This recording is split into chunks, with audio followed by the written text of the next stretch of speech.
बिस्मिल्लाहिर्रहमानिर्रहीम अन अबी हुरैरह रज़ियल्लाहु तआला अन्हु क़ाल क़ाल रसूलुल्लाह सल्लल्लाहु तआला अलैहि वसल्लम फ़िल हदीस सलासतुन ला तुरद्दु दअवतुहुम अल इमामुल आदिल वस्साइमु हीन युफ़्तिर व दअवतुल मज़लूम रवाहु तिर्मिज़ी।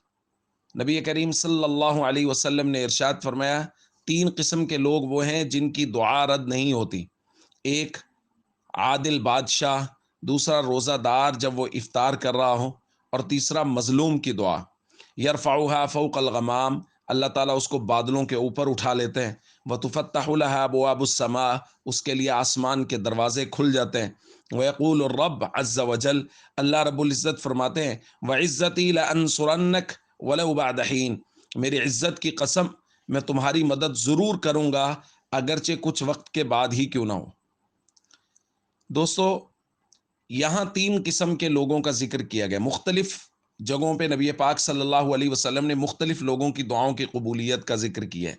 यहाँ तीन लोगों का जिक्र है, और इनमें ख़ास तौर पे अस्साइमु हीन युफ्तिर, इफ्तार के वक्त रोज़ादार की दुआ। हमारे यहाँ छोटे छोटे उज़र की वजह से दुआ इफ्तार के वक्त छोड़ दी जाती है। इस बात का बहुत ख्याल करना चाहिए कि इफ्तार का वक्त वो दुआओं की कबूलियत का वक्त है, इसलिए उस वक्त अल्लाह रब्बुल इज़्ज़त से ज़रूर दुआएं मांगनी चाहिए, और किसी भी सुस्ती और काहली की वजह से दुआ तर्क नहीं करनी चाहिए। छोटे मोटे उज़र की वजह से दुआ छोड़नी नहीं चाहिए। इसी तरह मजलूम की दुआ, हमारे यहाँ ये होता है कि बसा औकात हम दुआ मांग रहे होते हैं, या कोई भी मजलूम वो दुआ मांग रहा होता है, लेकिन लग ये रहा होता है कि दुआ कबूल नहीं हो रही।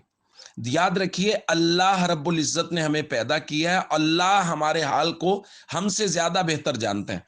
इसलिए वो जानते हैं कि किस वक्त किस चीज़ का देना मेरे बंदे के लायक है, किस वक्त इसको ये चीज़ देनी है और किस वक्त नहीं देनी।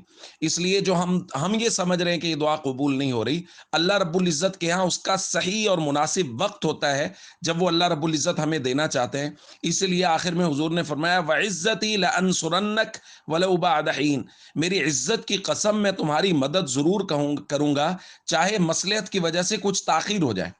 इसलिए दुआएं हमेशा मांगते रहें अल्लाह रब्बुल इज़्ज़त से, इस यकीन के साथ कि अल्लाह रब्बुल इज़्ज़त अगर कुछ ताखीर फरमा रहे हैं तो किसी मसलहत की वजह से, फिलहाल वो शायद मेरे हाल के लायक नहीं है जो मांग रहा हूं, इसलिए अल्लाह रब्बुल इज़्ज़त उसको ताखीर कर रहे हैं। और अल्लाह रब्बुल इज़्ज़त अपनी इज्जत की कसम उठा के फरमा रहे हैं कि मैं तुम्हें ज़रूर बिज़रूर अता करूंगा और तुम्हारी ज़रूर बिज़रूर मदद करूंगा।